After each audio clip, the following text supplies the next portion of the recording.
네, PK 정치 토크 오늘은 부산 남구 의리 지역구시죠. 더불어민주당 박재호 의원 모시고 말씀 나눠보겠습니다. 어서 오십시오. 반갑습니다. 반갑습니다. 네. 패스트트랙 전국 여진이 곧 좀처럼 가라앉지 않고 있습니다. 어떻습니까? 국회 상황 지금 뭐 풀릴 힘이 전혀 없다고 보십니까? 풀리겠죠. 왜냐하면 풀리겠죠. 예, 풀리겠죠. 네. 어쨌든 지금 이제 25일까지 한국당에서 네. 이제 장외투쟁 끝낸다 했으니까 네네네. 그 다음에 이제 협상을 좀 하겠죠. 그런 과정을 거치면 네. 풀려야 되죠. 그리고 국회가 만약에 이대로 꽁꽁 막혀 있으면 네. 최고 어려운 사람들은 서민들입니다. 힘없는 서민들입니다. 그렇죠. 네. 네. 국회는 만약에 열리게 되면 관료들이나 또 사법부나 뭐 재벌 질타하고 이러니까 네. 오히려 국회가 안 열리는 걸 누가 바라는지 이런 생각도 저는 가끔 힘 있는 하게 사람들, 권력 있는 사람들이 오히려 국회가 안 열리기를 바랄 수 있다. 당연하죠. 네, 그런 오히려. 이야기시고요. 네. 지금 자유한국당은 패스트트랙 철회하라 이야기부터 뭐 정식으로 사과하라는 이야기까지 당내에서도 여러 가지 스펙트럼이 있는 것 같습니다. 이 부분은 어떻게 생각하십니까? 그 패스트트랙은 네. 사과할 문제도 아니고 네. 그걸 처리할 문제도 아닙니다. 이유는 뭐냐 하면 네. 선진화법에 의해서 네. 이 법을 도저히 상임위에서 합의가 안 되고 야의가 안 될 때는 네. 서로 토론이 안 될 때는 패스트트랙에 태우는 겁니다. 네. 태우고 나서도 얼마든지 언론할 수 있고 또 법안이 잘못됐으면 항의하고 고칠 수 있는 네. 과정이거든요. 근데 이것마저도 못하게 한다면 선진화법을 왜 맹글었습니까? 네. 그래서 이거는 제가 볼 때 새누리당 한국당에서 네. 요구할 것이 아니라 국회에 들어와서 네. 정상적인 협상에 의해서 하는 게 민주주의 절차죠.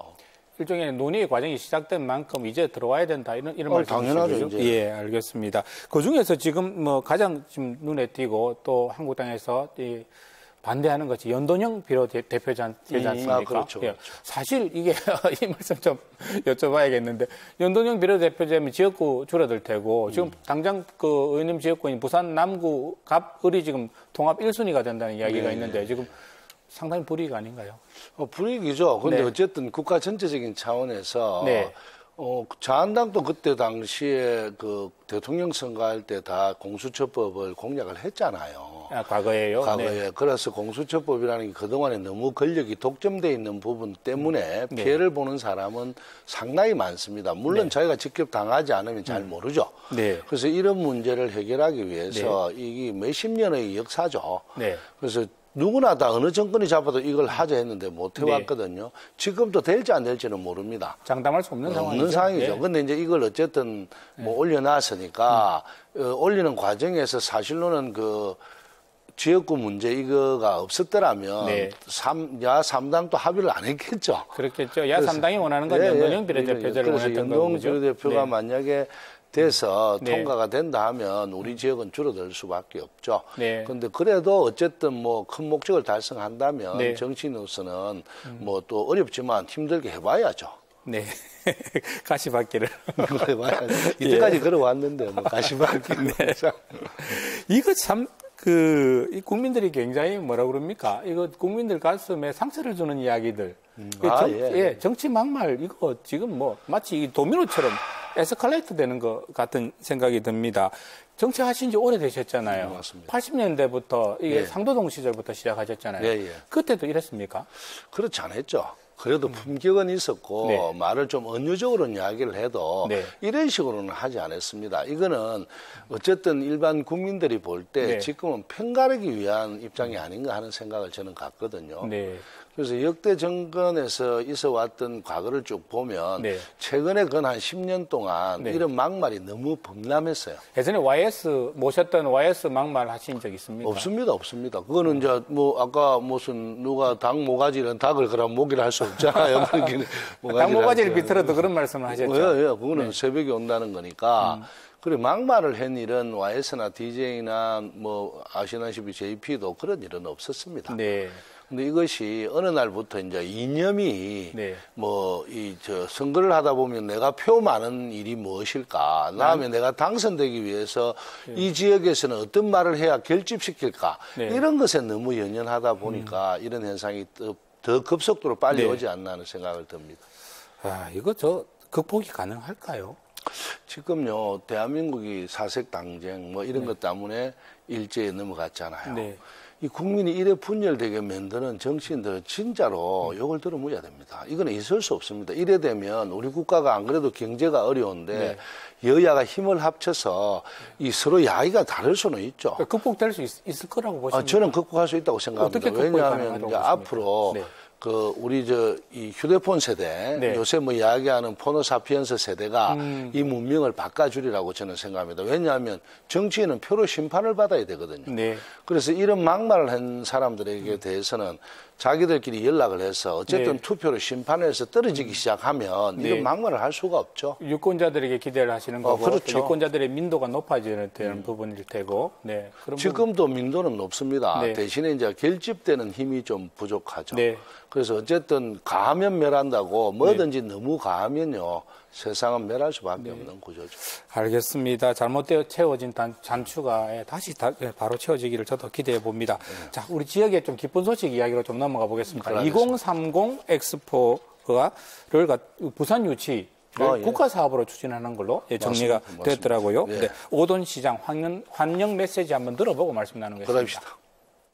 경부선 지하화와 대심도 건설 등 파격적인 지원, 또 부산 대개조 프로젝트에 대한 대통령의 지지선언, 또 한 아세안 특별 정상회의 부산 개최 결정에 이어서 이번에 월드 엑스포 부산 유치 국가 사업의 확정에 이르기까지 문재인 정부는 부산의 획기적인 발전을 위해 전폭적인 지원을 아끼지 않고 있습니다. 시민 여러분 모두의 마음을 담아 문재인 대통령께 감사를 전합니다. 문재인 정부와 부산시의 협력은 앞으로도 더욱 확대되고 강화될 것입니다. 부산항 개항일의 가장 큰 행사 맞죠? 맞습니다. 예, 이거 실제로 조금 전에 오 시장 이야기하셨듯이 정부 여당하고 정부와 여당이 이렇게 힘을 쓴 결과. 당연하죠. 그건 아주 당연한 일이고요. 그리고 이게 유발 효과가 크잖아요. 그런데 이거 유발 효과보다 더 중요한 거는요. 이제 부산을 새롭게 정비할 수 있다는 겁니다. 어떤 측면에서요? 이게 이제 국가 사업이기 때문에 투입되는 예산이나 여러 가지를 봐서 여태까지 부산에 동맥경화가 걸려 있는 도로나 또 주변 정비라든지 또 이제 우리 지역도 우암동, 감만동 이런데 또 팔부두부터 보급창까지 다 이제 정비가 될 수 있는 유일한 기회거든요. 국가 차원에서 부산의 인프라를 새로 업그레이드할 수 있는 국가의 비용을 들여서 업그레이드할 수 있는 그런 기회가 될 수 있다는 말씀이죠. 그 당연히 그렇고요. 그리고 또 새로운 이제 부산이 세계적인 도시로 거듭날 수 있는 기회이자 희망입니다. 참 이거 반드시 돼야 될 텐데요. 이게 사실은 이제 부산의 힘을 부산 시민들이 뜻을 모아야 된다. 우리나라가 부산이 뜻을 모아갖고 안 된 일이 없거든요. 여야 관계없이 모두들 원하면 이루어진다라고 저는 생각합니다. 또 뭉칠 때는 또 잘 뭉치지 않습니까? 이게 생각해 보면 2030 엑스포는 전임 서병수 시장 때부터 시작된 부분은 맞지 않습니까?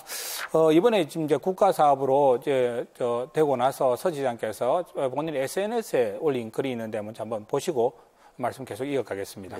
올린 글의 핵심은 그런 것 같아요. 이제 북한에서 엑스포 개최하겠다는 생각은 버려라. 엑스포 개최하려면 100만 평 이상의 땅이 필요한데 5천만 명 이상의 인파가 몰려드는 엑스포를 도심 한복판에서는 도심 전체가 마비가 된다. 자, 이런 이야기 하셨는데 이분은 어떻게 생각하십니까? 서병수 의원님 고생하신 거는 맞습니다. 처음에 시발도 그런 고생하셨지만 생각이 이제 이런 이야기를 하게 되면 반박놀이가 많죠. 왜냐하면 2015년 얼마 전에 했던 밀라노 같은 경우에는 전체 평수가 35만 평이 안 됩니다. 거기에 147개국이 전시관이 기획했습니다. 근데 부산 이제 우리 북항에 하면 충분하게 한 6, 70만 평도 나오지만 또 철도 부지나 유후 부두를 활용하면 100만 평 이상 될 수 있고요. 또 이제 이것이 효과가 뭐냐면 팽팽한 그냥 빈 땅에 해본들 아무 효과가 없어요. 북한이 살아야지 사실은 부산이 새롭게 섭니다. 부산의 중심이기 때문에 그렇다는 말씀인가요? 네. 그리고 구도심을 살릴 방법이 이번 기회가 마지막 기회이기도 하고 또 부산을 새롭게 알리는 계기이기도 합니다. 네. 5천만 명의 관광객들이 와서 네. 어떤 교통편으로 부산을 이용하겠습니까? 부산이라는 곳에 네. 도심에 하면 관광객 유치 효과고 또 모든 시너지 효과가 함께 나고 또 세계적인 그 관광객들이나 이런 이제 참가자들이 와서 부산을 새롭게 볼 거 아닙니까?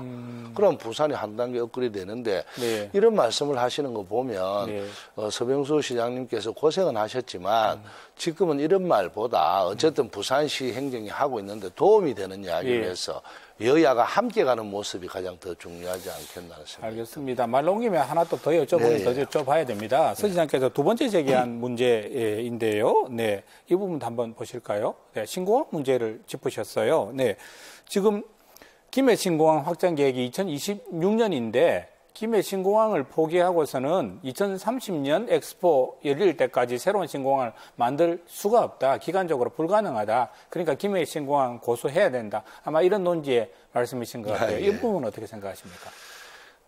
그때 당시에 서병수 시장이 이게 안 되면 내 시장직 그만두겠다 했다는 이야기 아시죠? 기억하고 있습니다. 근데 사실로 김해 공항은 신공항이 아니라 확장입니다. 그래서 안전도 소음도 다음에 확장할 수도 없는 이런 공항을 짓겠다는 결정을 내렸는데도 그때 당시에 자한당의 국회의원들뿐만 아니라 모두가 박근혜 대통령 한마디에 공천을 못 받을 수 있으니까 아무도 말을 못했죠. 근데 이런 문제를 지금 언제든지 우리가 새롭게 동남권 관문공항을 이제 선정을 하게 되면 2028, 9년까지는 충분히 가능합니다. 왜냐하면 준비는 다 돼 있습니다. 2030년 전까지 엑스포가 열리기 전까지 가능하죠. 충분히 신공항 건설이 가능하다. 네, 그렇습니다. 네, 그런 말씀이시고요. 23일이 노무현 전 대통령 서거 10주기입니다. 예, 그 10주기 앞두고 유시민 노무현 재단 이사장 이야기 한번 들어보고 또 이어가겠습니다. 나는 다른 말들은 용서가 돼요. 근데 이 아방궁 이거는 지금도 용서가 안 되고 그 사람들이 지금 여기 뭐 묘역에 뭐 참배까지 하러 오면서 그거에 대해서 사과 한마디 하는 사람이 없어요, 지금까지. 그거는 이미 퇴임한 대통령 가지고 이 집을 아방궁이라고 그렇게 비난하면서 온 보수 언론에 도배를 하고. 아방궁 발언의 당사자시죠? 홍준표 전 자유한국당 대표가 또 글을 올렸습니다. 예. 10년 전 내가 한 아방궁 발언 두고 아직도 시비를 걸고 있는 거 보면 참 뒤끝 있는 사람이란 느낌 지울 수가 없다라고 또 유시민 대표한테 이야기를 꺼냈습니다. 예. 박재우 의원님께서도 노무현 전 대통령과는 뭐 충분히 각별한 사이인 걸로 저희들도 알고 있고요. 이 설전은 어떻게 지켜보셨습니까? 저는 이제 저한테 정치적 서성은요. 서석재 전 의원님하고 노무현 대통령 두 분이 계십니다. 네. 근데 노무현 대통령은 제가 가장 존경하고 왜 정치를 제가 해야 되는지를 가르쳐 주신 스승이죠. 지금도 이제 노무현 대통령 처음 만났을 때 생각하면 가슴이 물컥할 정도로 참 그런 마음인데요. 지금 노무현 대통령에 대한 시시 비밀은 이미 다 알고 있고요. 이제 판단이 끝난 겁니다. 그래서 말도 안 되는 이야기를. 아방궁이 아니라는 건 이미 뭐 정리가 됐죠. 다 정리가 됐죠. 그리고 또 서가기 전에 진짜 말도 많았던 무자비한 언론 보도, 뭐 또 그런 아까 유언비어 뭐 이런 여러 가지 이야기가 오히려 국민들한테 죄송한 마음을 줬잖아요.